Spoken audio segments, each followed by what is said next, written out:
Amahoro y'Imana bamwe mwese muriko muramurikirana twahagaritse muri bya biganiro by'iyobokamana. Amazina yanjye ni Isa nk'uko dusanzwe tumenyereye muri ibi biganiro by'iyobokamana.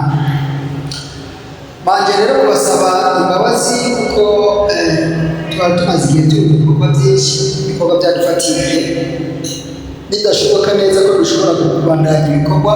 Cyo gituma mbona hari habaye guhagarika gatonya, ariko naho ntabwo byari bibi, ntabwo ari ibintu bibi cyangwa by'amagwara cyangwa iby'iki, ariko byose byarumugisha kuko twari mu bikorwa by'Imana. Ibikorwa nabyo ntibizobibona, tuzobishyira hano kuri iyi channel yanyu. Rero turabashimiye cyane, turabakengurukiye iyo mukomeza kubana natwe. Rero twongeye gusubira kubandanya ibiganiro nk'uko byakora, tubandaniriza aho twari tugeze. Twari turi ku gice cya gatatu karuhuka ka kane, twibukanyije gato mu gice cya gatatu karuhuka ka kabiri.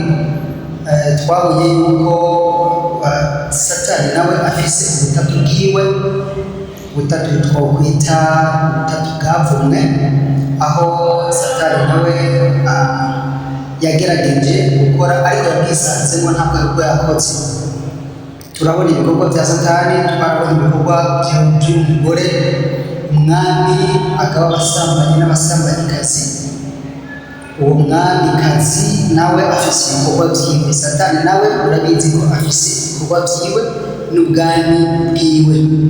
Tuzogaruka rimwe na rimwe ku bikorwa bya Satani, tugaruke no ku bikorwa bya Belizebuli bwiwe. Narababwiye yuko Belizebuli ari we mwami agaba abadayimoni bo mu kirere, kandi ariwe afise ibikorwa bikomeye cyane gusumba ibyo Satani yoba afise. Satani murabizi ko ni umwansi w'ibyiza, kandi ubwiwe akora ibibi gusa. Rero mu byo akora murabizi ko harimo kurwanya abakozi b'Imana, harimo kurwanya igikorwa cy'Imana, harimo kugenda apinza ibikorwa by'Imana. Rero Belizebuli uko tutashoboye kutabwirwa neza, nacyo gituma rero tuzogarukaho cyane kugira tumenye ibikorwa byiwe, tumenye akora gute, abigenza gute, mbega wewe twamuvuga ko iki.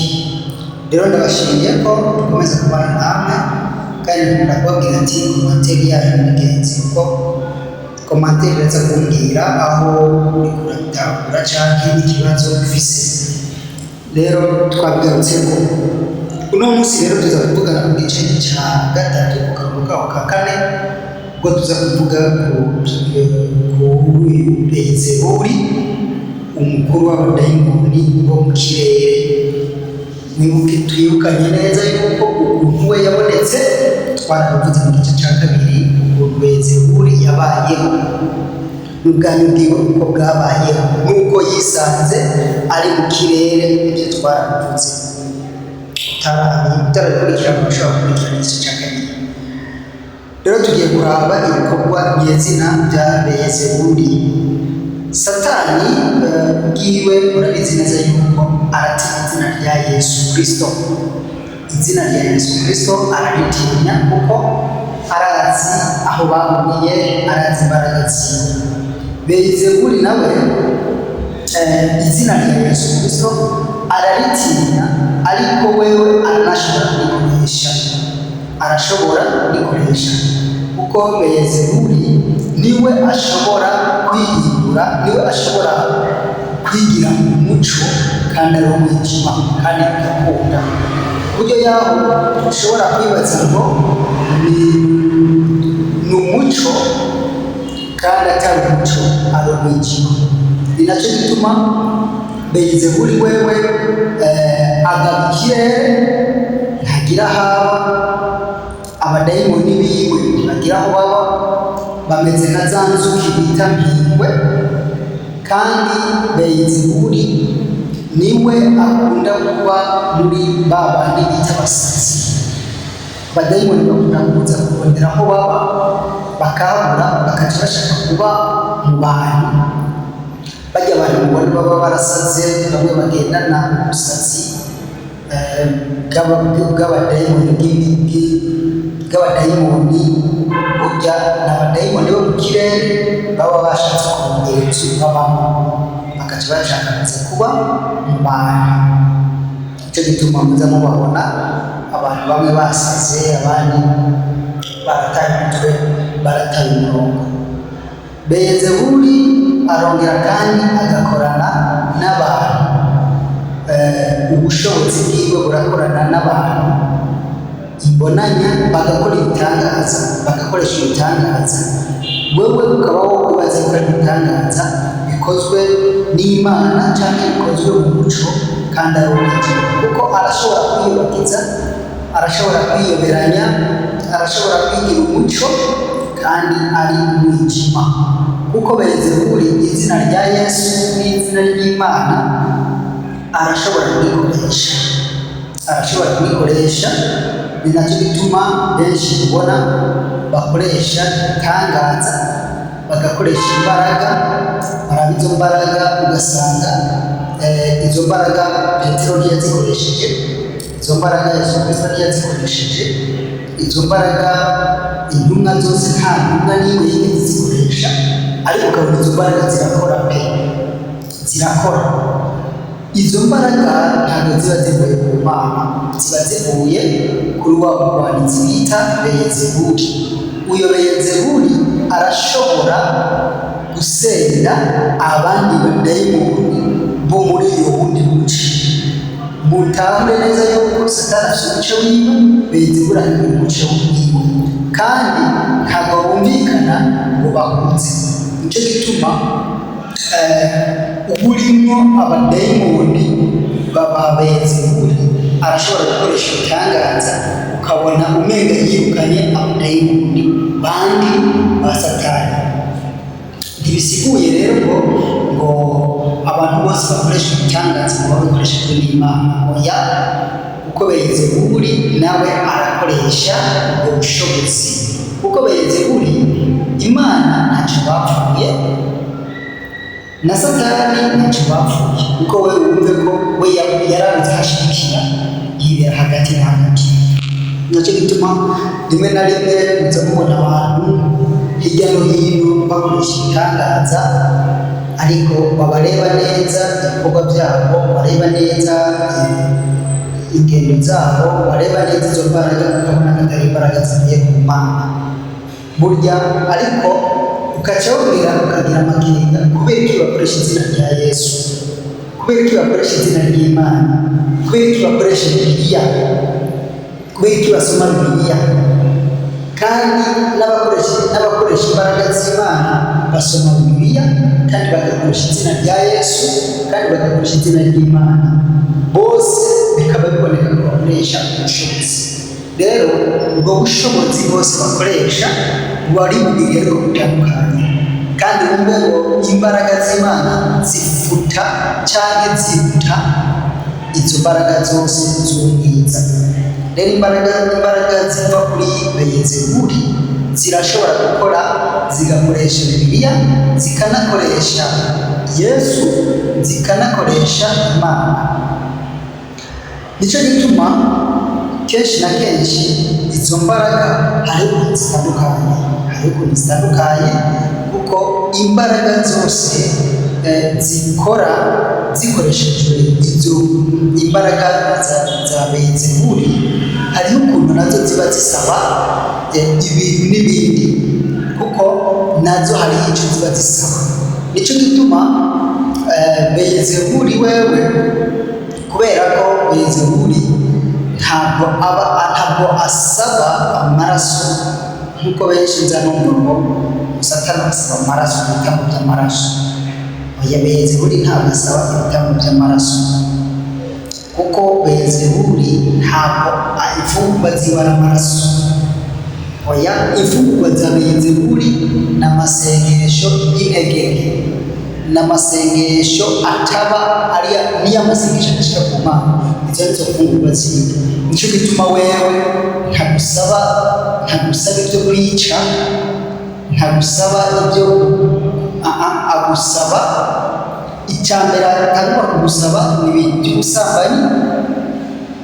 Usambana n'abana batubwira ngo za mbaraga z'Imana cyangwa irya zina rya Yesu nubwo urikoresha ntibishobora kugira imbaraga kuko nta Yesu aba akurimo, nta Mana iba ikurimo, nta n'ijambo ry'Imana riba rikurimo. Kuvuga ngo abashaka ko agusaba ibyaha bikomakomeye aba ari byo ukora kugira ngo naho bavuga rya zina rya Yesu ntirize mu imbaraga, ntiribemo naho uba wasoma ijambo ry'Imana, ntiribe mu imbaraga naho urakoresha Imana, ntibe mu imbaraga, ahubwo we aba ari waza kuganza kubera cya cyaha wama ukora kugira ngo we akore, kugira ngo we agire imbaraga muri wewe. Nacyo gituma kenshi na kenshi uzosanga abantu bakoresha izo mbaraga kenshi bakunda kuba mu busambanyi bukomeye, kenshi bakunda kuba mu byaha bikomeye ariko by'ibanga, kandi ukabona bakoresha Bibiliya, bakoresha Imana, bakoresha Yesu. Ikintu kiba kibazitiye cyane, imbaraga zari kuba muri Bibiliya bazicisha cya cyaha, imbaraga zari kuba muri Yesu bazicisha cya cyaha, bikaca bituma za mbaraga za Beelzebuli arizo ziza kuba hejuru kubera zishikiwe na cya cyaha, kandi Beelzebuli acakomeza kubyibuha cyangwa gukomera kubera wewe arya amasengesho y'abantu b'intege nke n'abantu baba basenga mu izina rya Yesu kuko batari muri izo mbaraga ariko basengana intege nke, badasengana imbaraga. Abo nicyo gituma benshi tukumva ngo amasengesho ngo yaheze mu kirere, amasengesho ngo yashyize ku Mana. Ayo masengesho ngo hariho abadayimoni ngo batangira ngo amasengesho, abo badayimoni batangira amasengesho ni abo badayimoni ba Beelzebuli ngo batangira amasengesho kuko n'izifungwa zabo barya amasengesho y'intege nke, amasengesho ari y'ibyaha, amasengesho utarenze kwiyeza ngo witunganye kugira ngo imbaraga isengesho ugiye kurungika ribe mu imbaraga z'Imana, kuko ntibitunganije ngo witunganye ubwawe kugira ngo isengesho ugiye kurungika ribe isengesho ririmo imbaraga z'Imana. Iyo rero usenganye intege nke kandi ugasengana ibyaha utabanje kwitunganya kugira ngo Imana ibanze kukweza, amaraso ya Yesu Kristo abanze kukuboneka ko amasengesho uza gusenga aza kubamo intege nke, ntabwo aza kubamo imbaraga, ntabwo aza kubamo Imana. Nicyo gituma Beelzebuli n'abadayimoni biwe izo nizo mfungurwa zabo. Rero Beelzebuli niwe nababwiye cyane ko agisirije. Ukuntu agisirije rero ni mu buryo bw'uko arakorana n'amashingiro, arakorana n'abantu. Imbaraga nyinshi ziba ziri mu isi zikorana n'izina rya Yesu, zikorana n'ijambo ry'Imana, zikorana n'Imana, zirivanga. Ntabwo imbaraga zose ziva ku Mana, hari imbaraga ziva kuri Beelzebuli, hakaba n'imbaraga z'Imana, kandi bose bagakora bakaca bakoresha ijambo ry'Imana, bagakoresha Imana, bagakoresha Yesu. Kuvuga ngo nicyo gituma biba bigoye cyane kubatandukanya utitonze ngo wihweze neza. Ahantu bitandukaniye nuko gukoresha imbaraga z'Imana aba ari muri ubushobozi bw'Imana kandi aba ari iby'Imana. Uri gukoresha imbaraga za Beelzebuli aba ari mu bushobozi bwa Beelzebuli kandi aba ari mu byaha bya Beelzebuli yamubwiye ko ategereza gukora kugira ngo izo mbaraga zikomeze kwiyongera. Nicyo gituma bababwira ngo bakoreshe, hari ibyaha bategeka gukora kugira ngo izo mbaraga zikomeze gukora ku rwego, zikomeze kuduga cyangwa zikomeze kwiyongera. Ariko bo bakaba bibaza kubera ko bakoresha izina rya Yesu, bakoresha Bibiliya, bakoresha izina ry'Imana, bakaba bibaza ko rimwe na rimwe ibyo ataco bitwaye, atangorane n'imwe ihari, ariko bazosangira umuriro, bazosangira igihano na Beyezebuli na Satani n'abiwe bose. Cyo gituma Beyezebuli aja kwivanga mu mashengero, akivanga mu bakozi b'Imana, akitanga mu bantu basenga, ibintu bikaca abantu batarabisobanukirwa bica bibacanga, bagashobora kunanirwa gutandukanya umuntu w'Imana n'utari uw'Imana, kuko bose baba bakoresha ibintu bimwe. Rero Beyezebuli nagerageje kubabwira yuko ari wa gisibije, tuzokomeza kumwiga, dukomeze gushaka cyane indani, tumenye mbega Beyezebuli ibintu neza na neza azakoresha bikomakomeye ibihe, tuzokomeza kubyiga. Rero reka tugeze ngaho kugira ngo ikiganiro kitaba kirekire cyane, ariko ndabashimiye no gukomeza gukurikirana, kandi abatarashobora kumenya ibyo turiko turavuga hano, mushobore kubahereza ikiganiro, kandi mubaze n'abakozi b'Imana b'iwanyu bo mu mashengero atandukanye, nabo baze baduhe igitekerezo, baduhe icyiyumviro cyabo, kumbure dushobore kwigishanya, kuko nababwiye ko turi umugwi, turiko twigishanya, tugenda twigishanya bimwe na bimwe ku bintu biba bisa nk'ibisobanye, kugira ngo bishobore kubisobanukirwa, kandi turafashanya muri byinshi. Imana rero bakugisha kandi bahezagire, mukomeze kugira aho muba mubahwe,